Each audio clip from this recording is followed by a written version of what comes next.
Dear students, good evening. Today, I am going to talk on rectum. The rectum has a lot of difference compared to the malignancy of the colon. Most of the malignancy of the colon are intraperitoneal, all. Whereas rectum is either intraperitoneal or extraperitoneal below the pelvic fascia. So, it is hugging the curvature of the sacrum and is almost fixed except the proximal 1/3 of the rectum. The rest of the rectum is fixed to the sacrum. And it is not completely covered by the peritoneum right from the beginning. The rectosigmoid about 3/4 is covered, then becomes half, then after that there is nothing. And once it goes to the narrow confines of the pelvis, especially in an android pelvis, the lateral margins become difficult to get cleared completely. So, for rectal malignancy, chemoirradiation as a neoadjuvant therapy has become the order of the day from certain stages onwards. Another thing, there is an important addition to the investigative armamentarium in the form of an MRI, which will tell you the better disease, and also the endorectal ultrasound, which will tell you about the T staging and N0 and nearby nodal status. So these are the things that are different from rectum. And also rectum, as it goes down, hugs very important things like ureter. So one has to be very careful with the ureter. And if you are operating on a female, you have to be very careful about the uterine artery and so on. With that brief preface, we will go to the lecture proper. It extends from the sacral promontory to the anorectal ring. This anus is divided into two. One is an anatomical anus, the other one is a surgical anal canal. Surgical anal canal is 2 centimeters more than the anatomical anal canal. The anatomical anal canal stops at the dentate line. Below that is the anatomical anal canal. But the surgical anal canal is +2 above. So the length is about 4 centimeters. There's nothing but the curve made by the anorectal ring. Anorectal ring is a condensation of the levator ani and endopelvic fascia and so on, which is an important thing and keeps the angulation so that the patient do not have incontinence following incontinence. Length is about 10 to 15 centimeters. In the colon, the tinea are 3. All the tinea gets fused in 2 places in the bowel. One is near the appendix, where it fuses the complete cover, it becomes. That's the way to identify the appendix. So the appendix is the most proximal part of the colon. And then it becomes like this, and as it approaches the rectum, all the tinea fuses or coalesce to form a complete longitudinal layer for the rectum. The epiploic appendices disappears because in the colon you can get a lot of epiploic appendices epiploicae, which may contain a vessel. That is lost in rectum. That is how you identify a transition between the sigmoid colon and the rectum.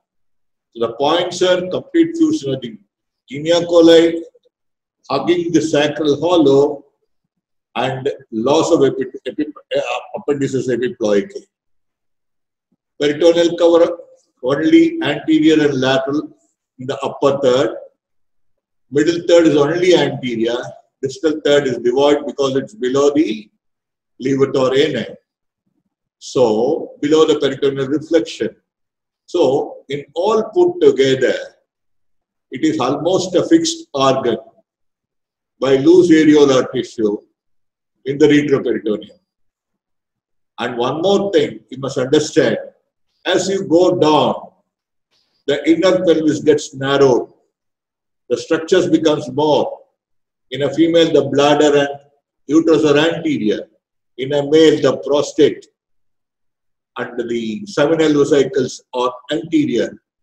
So all these things that is separated by the Denon-Villiers fascia, which will come subsequently. So the space becomes narrow, the spread becomes more, the getting of the clearance of this disease-free margin becomes difficult. So these are the crux of the problem in rectum. That is why a good lateral dissection, taking care of all the nerves, especially in young people, because all come on the lateral wall of the pelvis. So it's very difficult. You will have to do an under-vision sharp dissection without using much of cautery. Then only you can maintain the genital functions of the individual. Then the middle third and distal third, I told you. So this is a pictorial representation. See, you can see anterior, posterior is completely devoid of peritoneum. This is the high rectum.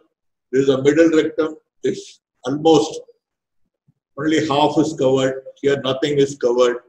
These are the nodes along the rectum. These are all called left and right superior rectal nodes. This shiny layer is the peritoneum. Here is almost there. It is not there. It is not at all there. Very sultry. Mesorectum. If you carefully see in the rectum, the mesorectum is posterior, like any organ for that matter of fact. But anteriorly, it is totally devoid. It can extend anywhere between 2 o'clock to 10 o'clock in the posterior aspect. There is a thin investing layer of fascia coats the mesorectum that's called fascia propria. Once the tumor penetrates the fascia propria, it becomes stage T4. Disappearance at the level of the pelvic floor. At the level of the pelvic floor, you will have total disappearance of this mesorectum because it's only coming from the lateral aspects. You can imagine that is the mid-rectal vessels come from the middle stalk and are supplying, and it contains lymphatics. This is the endo. There are two important fascia you must remember. This is nothing but the fascia of Waldeyer. This is very, very important because this Waldeyer fascia covers, is otherwise as a presacral fascia, which contributes to the form of a pubotactalis sling. Here, underneath this, there are innumerable worm-like veins called the presacral veins. If your line of dissection is not proper, you are likely to enter into this area, make torrential bleeding when you are doing a perineal surgery, especially in abdominal perineal excision of the rectum. So you'll have to go in this plane and go into the abdomen. This is called presacral fascia, otherwise known as fascia of Waldeyer. It has got 2-3 layers, then it contains to form the puborectalis sling. Waldeyer's fascia, endopelvic fascia, presacral fascia, as for the tenorectal ring. Is otherwise anteriorly visceral rectal fascia or Denon-Villiers fascia, that I will tell you what it is. Anteriorly, there is a thin fascia which separates, especially in males, the seminal vesicle and the prostate. See, you can see the seminal vesicle and the prostate is the rectum. There is a levator ani. When you go inside, you must go in this plane without disturbing this. Again, there is a problem here is you have got lot of periprostatic fluxes of veins. If you are not giving respect to this Denon-Villiers fascia, you are likely to enter into the periprostatic fluxes of veins and there will be a torrential bleeding. So, always this must be maintained. In case any of this are fused, that's called posterior fixity or anterior fixity. We'll talk about it a little later. You can see how beautifully all this comes. That is how it is. 30% of all colorectal cancer or rectal cancers, they differ from colon cancer by more chances of colostomies because you are doing in the deep pelvis. Whenever you want to do an ultra low anterior resection or a low anterior resection, you will have to cover it with a proximal diverting colostomy. If you are dealing with a case of an obstructed rectal malignancy, you may have to do an Hartmann's procedure with an end colostomy. If you get a patient who requires a preoperative chemoradiation, but the patient is likely to go in for advanced stage, you have to divert the cecum, likely to go in for obstruction. You must do a proximal diversion. The better diversion is in the transverse colon, because if you do it nearer the malignancy, it's likely to go in for obstruction by the development of the tumor in that area. Once you do it well away, that can be a protective ostomy even at the second stage, where you can remove the complete sigmoid and the rectum. It is more radiosensitive.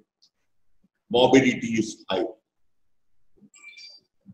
Etiology, once again, inflammatory bowel disease, FAP and HNPCC, red meat and saturated fasciated, alcohol smoking, family history, low fiber diet.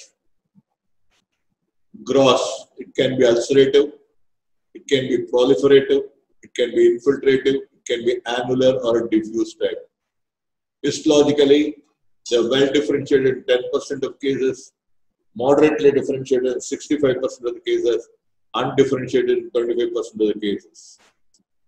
This is again a colloid carcinoma.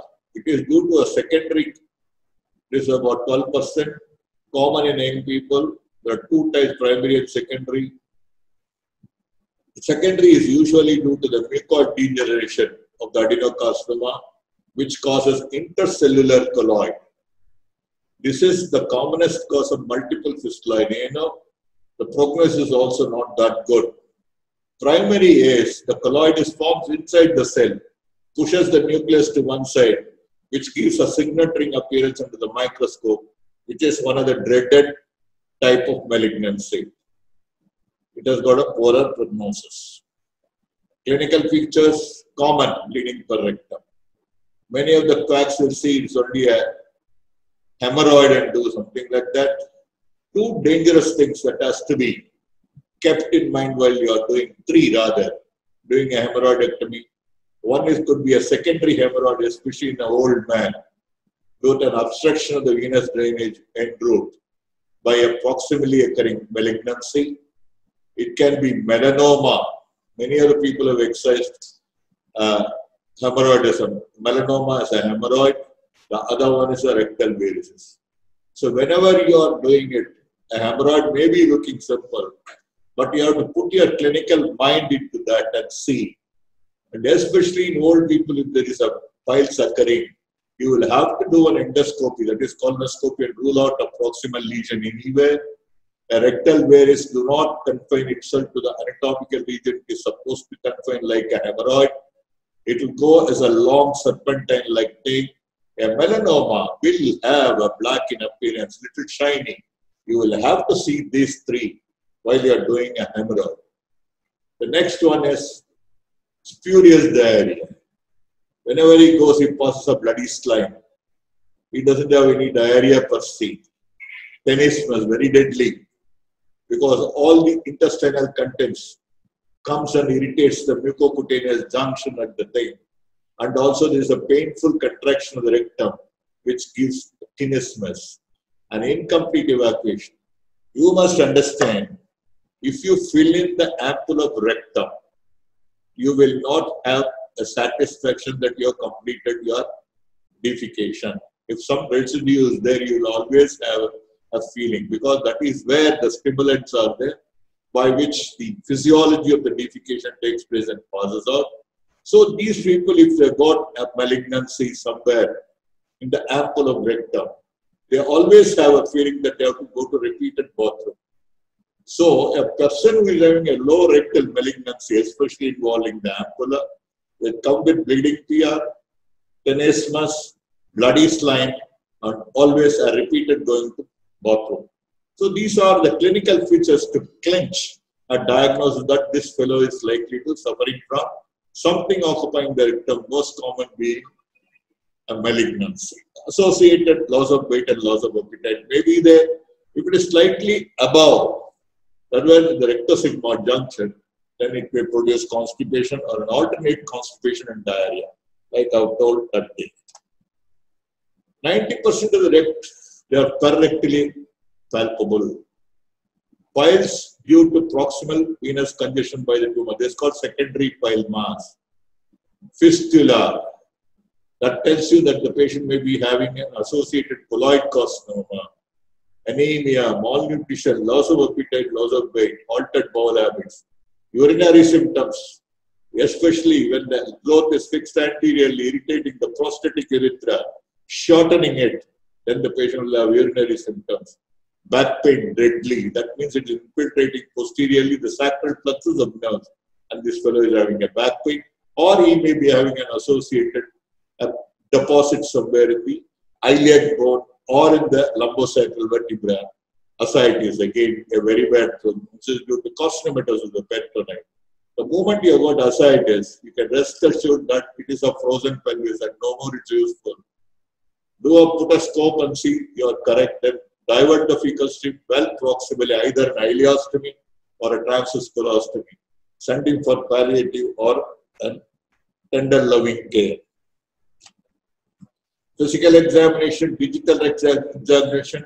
You can see the lower extent of the tumor. You can see the upper extent of the tumor if it's possible. You can see whether the upper end is reachable or not. If it's reachable, you can find out the length of the tumor. You can find out the fixity of the anterior, lateral, and posterior. You can always see if it's not palpable, ask the patient to slightly strain. It may come. The growth from the proximal rectum may intercessor into this rectum and you'll be able to feel the lower end. All these are done by a digital rectal examination. Location, morphology, depth of fixation, mobility, extra-rectal growths sometimes, and direct continuity. Clinical staging, CS1 freely mobile, submucosa. Level of CS2, mobile with rectal wall, muscularis propria. CS3, tethered mobility, perirectal fat involved. 4, fixed and tethered fixation, it is to the adjacent tissues. Colonoscopy is a must to rule out whether the patient is having any proximal lesion. Some of the digital examination may not reach the upper extent of the tumor. But colonoscopy, if it is possible to do that, a thin colonoscope, can find out the length of the tumor. So synchronous malignancies can be made out. If this disease is associated with the polyposis colon, you can see rest of the colon whether they are having polyps. CECT abdomen, pelvic and thorax. Why thorax? Commonest secondaries are there. So it decides in 50 to complete 100% whether the tumor is penetrating, what is the level, and to detect the distant metastasis. MRI is more for a lower down disease. T stage is 94, hence L, the lymph node stage is 84%. So MRI is also helpful if you are associating with the pelvic MRI. When the growth is far lower down, you can also see whether the sphincter is involved or not. MRI will be the best. So MRI pelvis along with an MRI perineum, in case the growth is very lower down. Whether you are confused whether to do a sphincter saving procedure or not, an associated or supplemented MRI perineum will be of much help. Endoultrasound, very useful. 60 to 93%, it can find out the depth of penetration. Mucosa or muscularis, submucosa, muscularis propria and serosa. This is what it is. Endoluminal ultrasonography,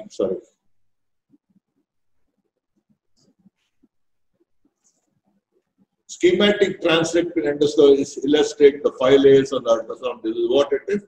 Endoscopic ultrasound can also pick up the nodes in the perirectal area and nearby. It will clearly tell you about the fixity.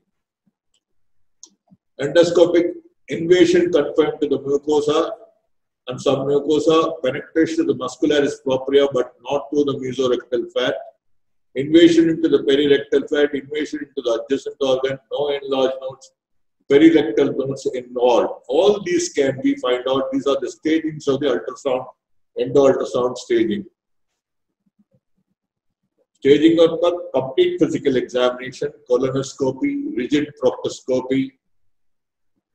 I will rather do a finger examination rather than a rigid proctoscopy. Colonoscopy is a must. A CEA level. Why the CEA level? A CEA level in the rectum is very important as a baseline. If there is an associated liver secondary at the time of presentation, the CEA will be very high. If you take a CEA and keep that level, subsequent to your treatment, surgery or whatever it is, if the CEA suddenly goes up, that tells you there is a recurrence of the disease or a distant metastasis. Or CEA is a must. Endorectal ultrasound I have said, MRI I have said, CT of the chest, abdomen and pelvis I have said. Primary tumor cannot be assessed. I think this you will go through yourself. However, many times I am going to tell you, it's not going to go into your mind. You will have to memorize this, or you must get into practice daily of applying it and stage the disease as you get the case. Now I will wait for about 15 seconds. You can go through this slide. This is as far as the T stage is concerned. As usual, Tx is not detected, T0 no evidence, carcinoma in situ, submucosa, muscularis propria, pericolic, perirectal tissues, visceral peritoneum, adjacent organs. That's all. Tx to T4b.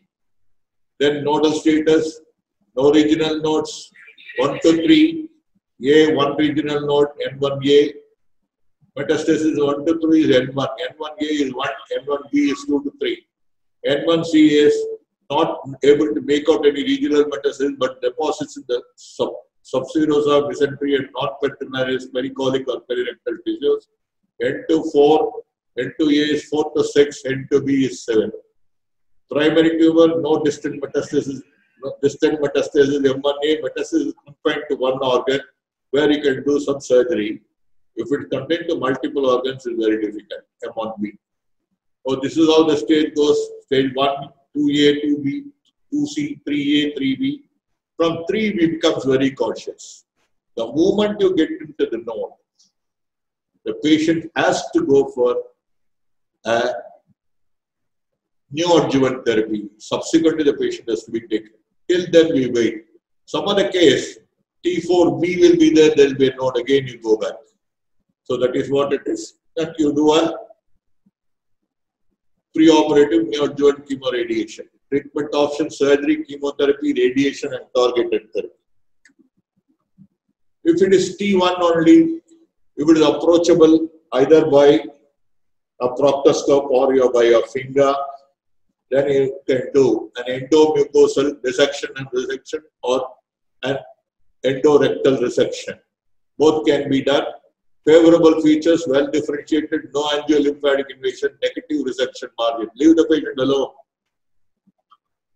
If these things are there, it's a poorly differentiated fellow, angiolymphatic invasion is there and positive resection margin there. Treat it like any other malignancy, any other stage, which is an operable stage, and go ahead either with an anterior resection or a low anterior resection or an APR, depends on where it is. Surgical offset, transanal excision, this is what I told you for T1. Transcoccygeal, nobody nowadays does. Transphinctering, we don't do. This is the most easier. Transanal endoscopic microsurgery, yes, well be done if the patient, if the doctor is very convalescent with the procedure. Anterior resection, the commonest being done. Sphincter saving dissections are being done. Then comes the abdominoperineal excision of the rectum. It is no more called APR. APR, it is called APER, abdominoperineal excision of the rectum. Transanal excision, T1M0, less than 3, 8 centimeter from the anal verge. It has got a rectal, it is less than 30% of the rectal circumference is involved. Resection biopsy shows adverse features. In case if it shows, that is the limitation. Absence of the pathological staging and nodal involvement. Transcoccygeal, this is only for theory purpose. You can just skip it and you can go through your books. Abdominal resection, total mesorectal excision. Originally what they will do is they will put in the finger, hand and lift it everything. Now you under vision, you will have to erase the insertion of the mesorectum from the cubitus. You will have to remove it, erase it under vision without causing damage to the major blood vessels, without causing damage to the ureter, without causing damage to the nerves. All these are important. So it's a very precise surgery done by a sharp dissector under vision without using much of cautery. So what you do is end block removal of the mesorectum, vascular and lymphatic structures, fatty tissues and mesorectal fascia.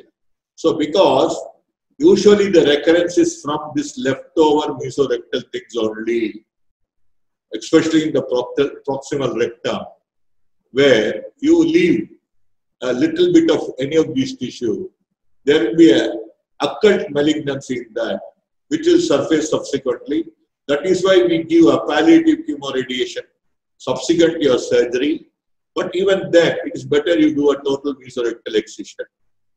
No need dissect nodes beyond the field of resection. There is no need. If that becomes a distal metastasis. The distal clearance and anal function is good. Colo-anal anastomosis should be done. What is the anal function? If the sphincters are intact, you can do a colo-anal anastomosis. But in my opinion, where I've done a lot of colorectal and colo-anal anastomosis in the beginning, the post-operative outcome is very nasty. The patient comes with a lot of tenesmus, excoriation around the skin, and so on. They say, doctor, you put it on the abdomen, we don't want it. And many of the cases, we have to take down and make it as a colostomy. This is what my experience. One more thing, if you're not very careful, they go in for a horrible anastomotic stricture. That is all finished. They'll be on your head. 2 days once you will come to the OP. You will send him to psychiatric OP. He will again come to you. Finally, take down and make it as a colostomy, it will be all right. So that is what my experience in colo-anal anastomosis. That is the same experience in majority of centers which is being done. So avoid a colo-anal anastomosis. Stop with an ultra-low anti-resection. That is at least about 3 to 4 centimeters rectal cuff is there. You can fire a stapler and finish it the covering. Ileostomy and later on close it. They do very well. Anti-resection, this yellow portion is the one which is removed. Part of the rectum removed. Anastomosis lies above the peritoneal reflection. So this is a well intraperitoneal one. You don't waste your stapler on this. A stapler has got plus and minus point. The leak rate is less in stapler, but anastomotic stricture rate is more in stapler because it becomes an umbrella-like ring, metals on both sides. It's better to do an under-vision, interrupted, non-absorbable sutures, single layer. You will do well. If you doubt your anastomosis, do a proximal ileostomy, let it heal beautifully, then close it off. That's what our unit practice. Sphincter saving procedures is low anti-resection, ultra low, but we don't do an intersphincter dissection at all. Invariably, it becomes a failure. It knocks out the integrity of the sphincter. So we don't do it. We either do a low anterior, an ultra low. It can be a hand sewn with, that is the close of the proximal by hand sewn, and from below it can be, rectal area hand sewn. Here after putting the anvil we sew it nicely so that only one anastomotic, only stapler line comes. Sometimes it's very low. We do stapler using, contour, and remove it and then do a double stapling, one for the ends, one for the end-to-end anastomosis. But stricture rate is very common. You'll have to allow the patient to learn how to self-dilate himself. There are anal dilators available. Over a period of time, it becomes all right. Tumor-related factors, level of the tumor, extent and circumferential involvement, fixity, grade of differentiation, presence of net. Why grade of differentiation? If it's poorly differentiated adenocarcinoma, you will have to take an extra length, a minimum of 2 to 5 centimeter, the distal margin. If it is a well differentiated adenoma or moderately, a 1 centimeter distal margin suffice. So these are the tumor-related factors: preoperative sphincter function, body habitus, age, and comorbidities. And above all, the surgeon's experience. I think everybody will be able to do this. This is a low anterior section. Here the anastomosis is lying below the peritoneal resection. What I was telling you is, if it is possible, you suture this rectal side and put an anvil into it. Again, take a pursing and close the colon. Then shove in an EEA stapler, end-to-end anastomosis circular stapler. We use 32 size, a curved head, CHD. CHD, kada? CDH, curved detachable head. CDH 33, 32 we do it. Anything less than that causes stricture. So that goes with only one single staple. If you are a little lazy, if you are not able to approach anything like this, put a contour here. It will fire here, it will fire here, the whole thing will come off. And then put an anvil here and this thing, and then bring it and suture it. And fire a stapler from below, and then you can do it. Always preferable, my thing is, test for a leak here by pouring water, air leak. If there is any suspicion, if the doughnut is not totally complete, if you think there is a small air leak, don't get worried, you can't do anything. You simply do a diversion ileostomy. This will heal. Keep a good drain there. This will heal. Probably you may go in for a stricture at a later date. Low anterior section, beautifully diagrammatic. See how beautiful it is. We used to do hand sewn as much as possible. I have taught all my boys to do as low as possible a hand sewn anastomosis. If it is hand sewn, we do a telescopic technique for the posterior layer, anterior layer, and the vision we do it. The difficulty comes only in an android pelvis. That also can be overcome by a good retraction. This is ultra low. It is near the anal canal. But if you see, it's about 2 to 3 centimeters the anal canal is preserved. The patient will not. If you bring this and suture it to the anal verge, that we don't do, our results are bad. Ultra low. At the levator ana. Below the levator ana, there is lot of length. At the levator ana.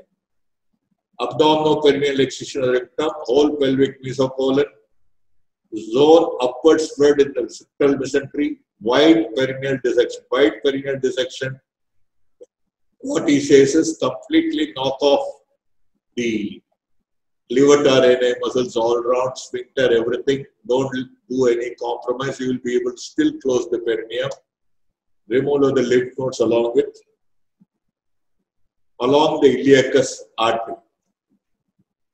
Iliacus veins. This is APER. Low anterior section, mid or upper rectum, APER, if it knows the anal sphincter, or too small a thing to do anything, because you will be compromising on the distance clear margin.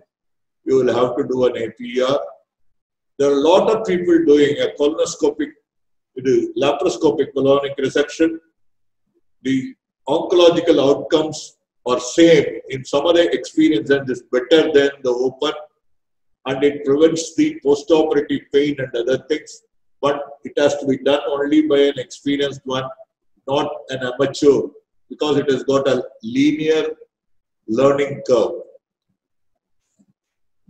But gold standard is open only.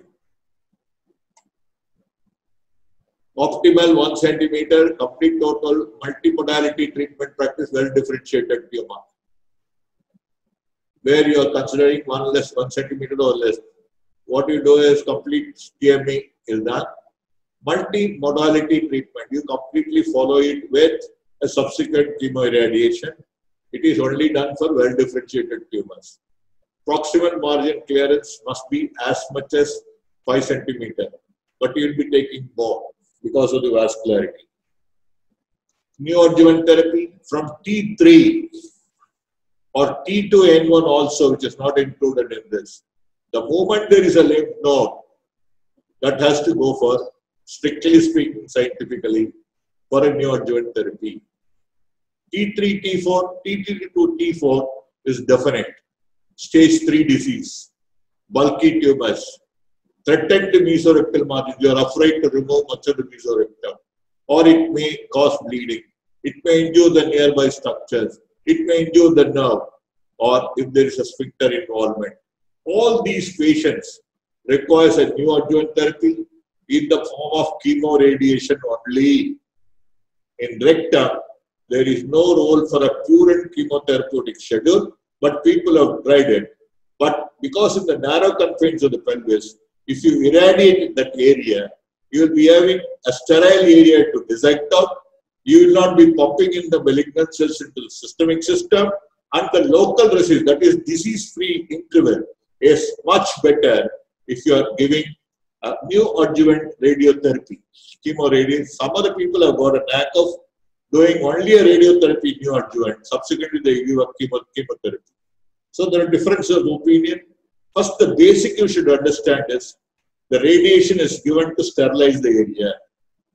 The radiation is given to increase oxygen to that area. The radiation is given to prevent a recurrence of the disease, that it increases the disease-free interval. By sterilizing that area, while mobilizing the growth, you are not pumping in the malignant cells into the systemic system. These are the idea of radiation. What is the idea of chemotherapy? Some of the chemotherapeutic agents have got a sensitizing effect for the radiotherapy, like 5FU, and also it takes care of the systemic disease or the circulating malignant cells. This is the basis for radiotherapy and chemotherapy. In colon, we don't do radiotherapy at all. Most of the centers, because of the radiation enteritis and so on, we give only chemotherapy. But as far as the rectum, from the rectal segment or from the segment down, we do a chemoradiation. Stage 3, bulky tumors, threatened mesorectal margin, sphincter involvement. Advantage, sphincter sparing surgeries, tissues are better oxygenated, avoid radiation injury to the small bowel, anastomosis remain unaffected. Disadvantage, possibility of over-treating early stage tumors. If you are clearly staging your disease, there is no question of this point at all. You will be doing a correct surgery because you are doing an endo-ultrasound, you are doing an MRI, you are doing a CECT, and you have got finger, which is better than all this. How can you overdo things? You cannot. Radiation therapy, tumor bed 2 to 5 centimeter margin, presacral nodes, internal iliac nodes, external iliac nodes. For T4, dose 45 to 50 gyri, short course radiotherapy. Chemotherapy 5FU. Some people give only 5FU, infusional 5FU, bolus 5FU plus leucovorin, additional oxaliplatin to neoadjuvant chemotherapy. Chemoradiation is not recommended due to toxicity.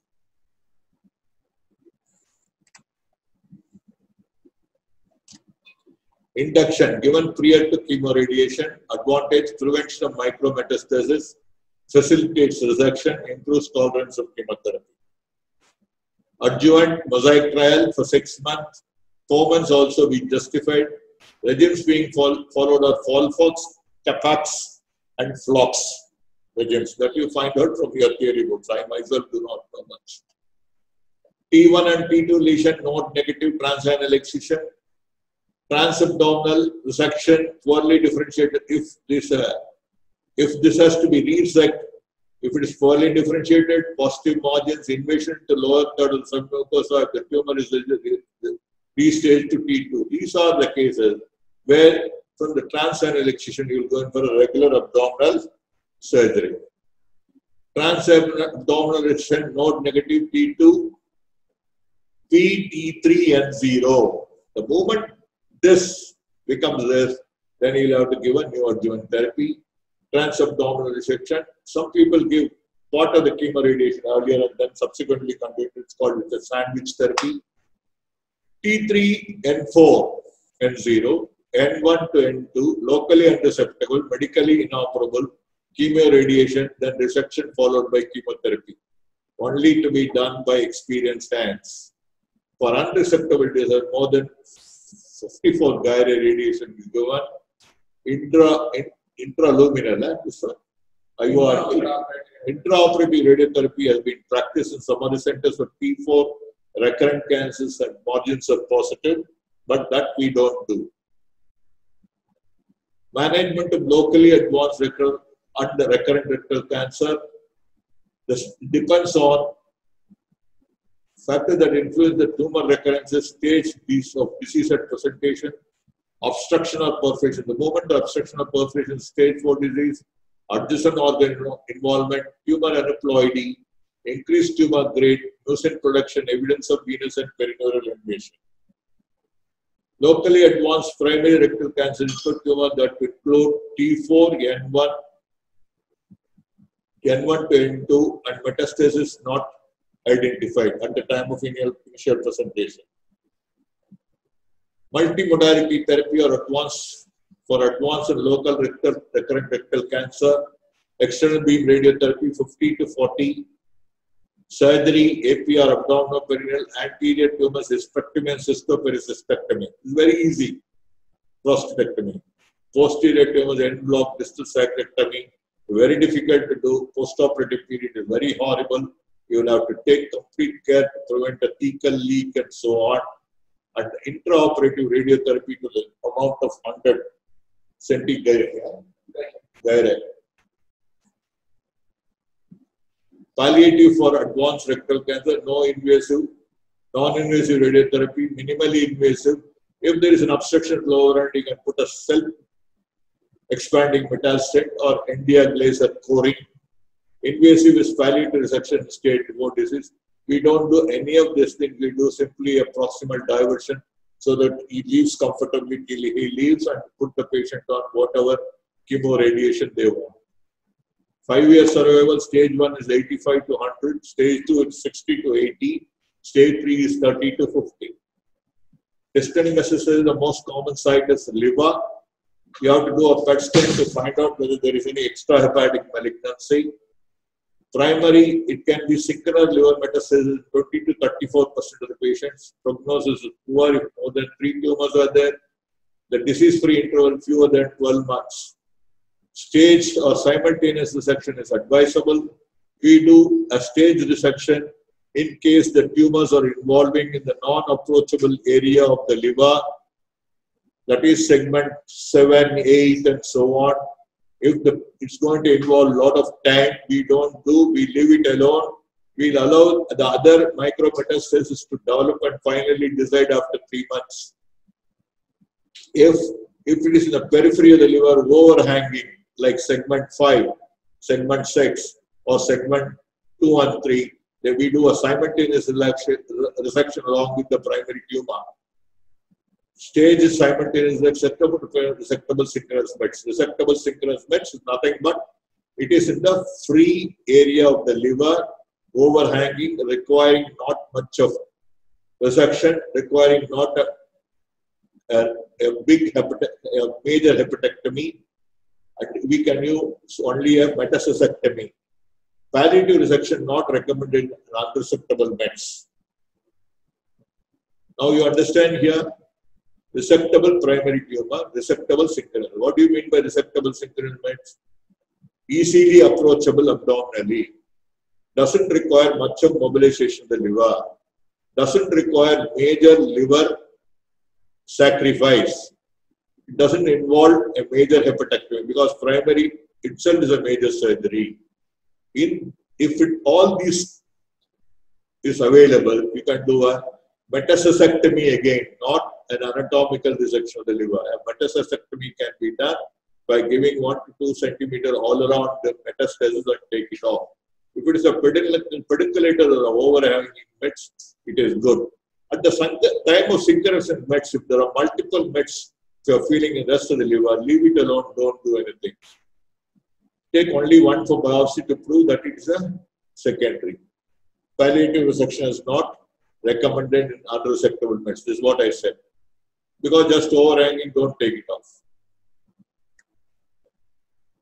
Liver-directed therapies, hepatic artery infusion, arterially directed embolic therapy, like what I said yesterday, liver direct radiation, tumor ablation. Tumor ablation will be very much done by using one of the electric currents like a radio frequency ablation, ultrasound, this thing. The other one is what we said, microwave, this thing. All these things can be done. Thank you.